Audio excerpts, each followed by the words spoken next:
and welcome back to Urban Plains TV. I'm your host, Catherine Cheek. Today we have an exciting show for you. We'll take you to the Final Four men's basketball tournament in Minneapolis to meet some diehard fans, and we'll show you an inside look on how the championship court is created and pieced together. Midwest Digest Episode 2 is coming up in the first segment of our 2020 Caucus Guide. The Midwest was in the national spotlight earlier this spring when the men's basketball Final Four took place in Minneapolis. Fans gathered from across the country to watch their favorite teams compete in the tournament. Content producer Josh Cook and I made the trek up north to talk to some fans during the games. Hey everybody, we're here in Minneapolis right outside of US Bank Stadium. We're going to be out here throughout the day talking to some fans about their brackets, how they're feeling about their team, how far they came, and what they're doing in Minneapolis, and also how they like Minneapolis. So check this out.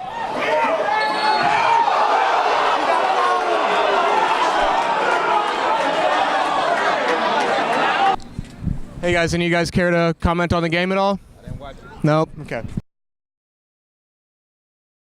I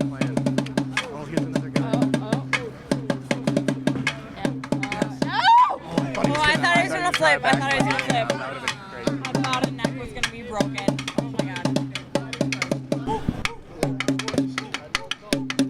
In the Minneapolis area then, or are you from Michigan? Marquette, Michigan, in the Upper Peninsula. And how did you travel here for this weekend? 13-hour bus ride. It was hell. A 13-hour bus ride. It was hell. A 13-hour bus ride. We made it happen to come here for this game. And are you going to go in for this game then? Yeah. Okay. Yeah. Who do you think Michigan State's going to pull it out? They're going to win it. They're winning it all, baby. Texas Tech fans? Yeah. You guys drove up here from Texas today? We flew in, yeah, we flew in. Yeah. You guys think you're going to take them down tonight? You going to get the win against Michigan State? Michigan State is tough. Tom Izzo's kind of the guy to beat, but Texas Tech, you got to wreck them, and this is our year. What's the key to? Throw them up, guys! The key is rebounds, mental toughness, extra effort, and free throws. That's it. Yeah, that's all you got to go. We just found out that free throws are big. So. Free throws win games. Free throws win games. All right, thank you. Yeah, no problem. Have an Good luck easy. out there. That was a 180. That was good. Thank you guys. Have a good time. You guys travel from Texas then? No, I'm from Texas, went to Texas Tech, and then I live in Chicago. So we drove 6 hours from Chicago this morning. All of you? Yes. So there's a Bulls hat, so that makes sense. But none of them went to Tech. They're really supportive friends. Oh, okay. You're pretending like you're a Rebels fan. All right. Do you No, Raiders. Raiders. Who's Rebels? I don't even know. Ole Miss. Oh man, that's right. You think you got a chance at pulling out a dub tonight? Yes. Michigan State, I'm going to be very polite in this statement, can F off. Did you fill out a bracket? I had 3 brackets. Gonzaga won in one of them, but in the other one, Texas Tech won. Why didn't you take your show? Did you fill out a bracket this year? I did. How's your bracket looking now? Yeah. I didn't even get close. Who'd you have winning? I had Duke winning, and they failed horribly. Did you watch the games today? I did watch the games, and I was very disappointed. Yeah. But at the same time, I was kind of like, Virginia, get in there. Why not? Yeah. What did you think of the end of the Virginia-Auburn game? A little torn about it. Yeah. But you know what? Who should have won one? So, What's your name? We all, Lance. My name is Lance, like Lance Armstrong. Nice. We all wanted Zion in it. It would have been 3 times more people down here right now. Hey, Purdue should have never lost. That busted my bracket hard, man. I had Purdue in the Final Four. Yeah. What's your name? Tyler. All right. Well, you guys up here for the Final Four? Or are you guys from Minneapolis? I'm from here. Okay. You think Minneapolis is doing a good job hosting the Final Four this year? Oh, hell yeah. I think Minneapolis is a great city for the Final Four because it's built into a college like the U. And so I think it's a great city for the Final Four. Yeah. What do There's you? a lot of bars around here that everybody can go to and they'll have a good time. Did you guys go to any of the games? Go to any events? Anything like that? Yeah, I was at the game tonight. I was at the Texas Tech game. Yeah. How was that? It was fun. But I didn't really want Texas Tech to win, but That happens. it's okay. What do you guys think about the games today? Are you proud? Are you reffing out here? We're pretty pumped up. Pretty upset about losing Tariq, but hell of a game. That's fair. He'll be back. We're burning the boats. Yeah. All right. Did you guys fill out brackets this year? We did. Who'd you guys have winning? Tech. No comment. No comment. Oh no, you did pick Tech. Did you pick Duke? No, I wish we would have played Duke. Don't even tell him. I'm not even telling him. right, I need your prediction for Monday now. Who you got? I got Virginia. Unfortunately, I got Virginia. Why you say unfortunately? Why unfortunately? I would like the underdog to win, but We'll see. yeah, Virginia. All right, who you guys got winning on Monday? Minnesota, man. Tech. Minnesota. Hey, Texas Tech. I gotta say Virginia because Kyle Guy is my dude. Kyle guy was playing well today, baby. Yeah. 15 points. Virginia got lucky. Who you think's gonna win on Monday? Who you got? Texas Tech, Virginia. I What do you think think's Texas gonna got happen? it. You think Texas got it. Why do you think that? I mean, they got a pretty good team so far. Mm-hmm. Like I've been watching the whole game, so like from Duke will be Texas my second one. So Yeah. I like Texas so far. So. Yeah.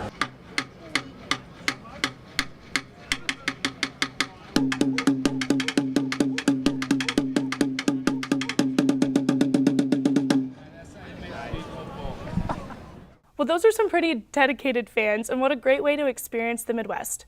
Later in the show, we'll learn more about the Final Four, but first we have our weekly segment Versus. On this week's episode, Landon and Paige will debate whether their favorite soft drinks should be referred to as soda or pop.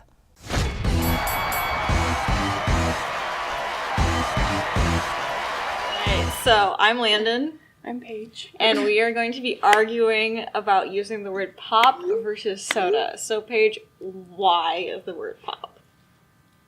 I don't really have a correct answer for that. It's just pop is the correct answer. Why not soda though? Because that just sounds weird. And I don't know, pop is just the right word. I don't really have an See, argument. pop just, it sounds like we're in like the middle of the 1950s and we're going to like a soda fountain or something, and it's like, I want to pop. No, it sounds dumb. But no one says soda fountain anymore. Yeah, I couldn't think of the word, but like, no, and it's like, I think soda pop is bad, like saying both of those words together is the worst, but like, pop is just bizarre. I don't know. It's like when you get that generic brand of like Coke, but it's just like cola, Ew. you know? Yes. And it's just like, But I feel like like pop is like the generic version of But soda. I feel the exact opposite. I think soda is the generic version. It just sounds very generic. Oh, I'm gonna get a soda. Like, But what? No. Yes. But like, I don't know. it's pop. Is the moral of the story. It's definitely soda. No. Because, like, okay, but if you think about it, soda, like, if they say, like, soda water, that means the water has, like, fizz in it. They don't call it pop water. They call it carbonated water now. Or sparkling water. That's like... Sparkling, but, like, it's They don't still, say soda like, water. But, like, LaCroix is basically kind of soda, is it not? 'Cause Yeah, it's got but that fizz. it's- But would you call LaCroix pop? Because that's not pop. I feel like if you call it pop, it's like, okay, we're getting really, really sugary carbonated drinks here. But when I think of soda, I feel like it's a very bland word, and so I feel like the drink itself sounds kind of bland, if you think about it. Like, it wouldn't be as carbonated. Pop just sounds better. It sounds like it has a better flavor. Okay, you do make a fair point, but you're still wrong. No, You make a fair point. I still disagree. It is soda. Soda all the way. But, I mean, I think basically, if it comes down to it, it's basically up to you.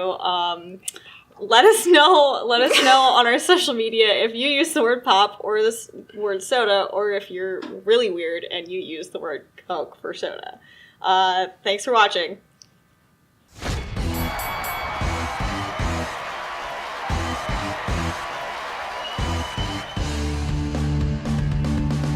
If you're passionate about what you call your favorite soft drink, be sure to let us know on our Facebook page. While UPTV was in Minneapolis for the Final Four, we learned how the basketball court was built for the most important games of the college season.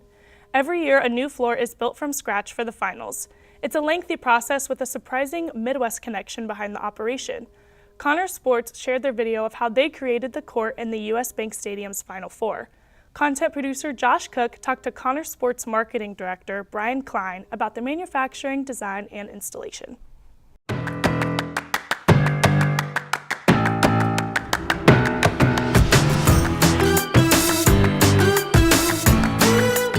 The production process for a court like this begins several months before we get to this point. We actually started sourcing the lumber and harvesting the lumber back in September of 2018. So several months ago, planning, making sure that the materials are sourced properly, that we have all the other components that are going to be required to assemble the court. But ensuring that the wood is dried properly and that we have a very stable product in the end. Super important to us. So all of the work that goes into it, several months worth of planning, sourcing lumber from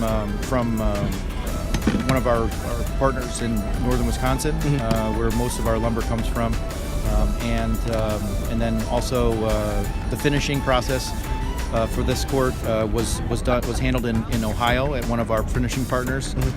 So it's kind of a Midwestern theme, if you want to call it that. We're located in the UP. Yep. We've got a lot of the materials are sourced within a 50-mile radius of our mill and manufacturing facility.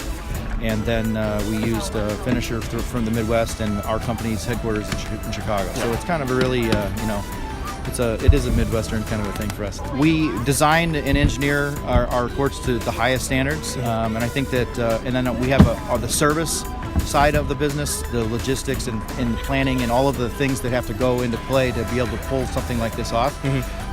We not only have a good product, but we have a great support team that's able to really make sure that these events come together and that the courts are really something that the arenas or that the teams don't have to worry about. So the color scheme it gets inspired each year by the host city. So last year was in San Antonio, very Texas if you want to think of it that way.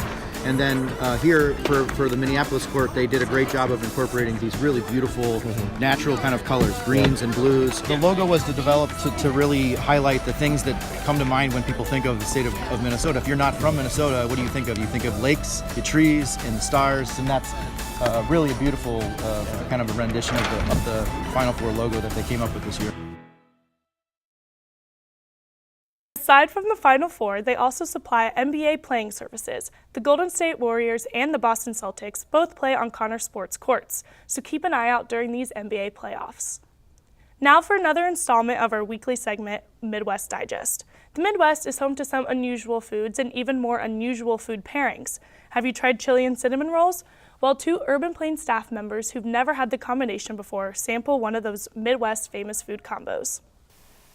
Hello and welcome to this week of Midwest Digest. I am Josh. I'm Mia. And we're going to be eating some chili and cinnamon rolls.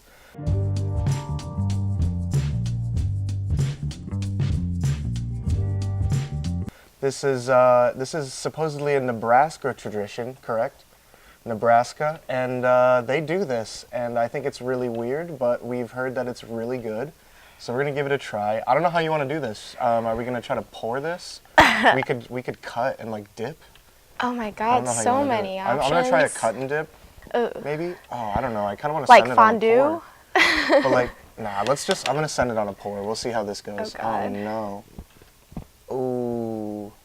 Wow. I wish we had a tight shot. Oh, I know. I wish we had a tight shot. Can we get a close up? Ooh. All right. You want me to just pour it for you? Maybe we should try different. You know what I mean? You give it a cut. Okay. And I'm gonna try this pour. I'm gonna try to let it get this icing nice and infiltrated first. We'll see. Wow, this looks bomb. I ate lunch right before I came here too. Me too. Dip. Nice. All right, I gotta get some. Yeah, get some beans. Chunks. Beans in there. All right, ready? All right, yeah. Let's do it. Oh, it's a good one.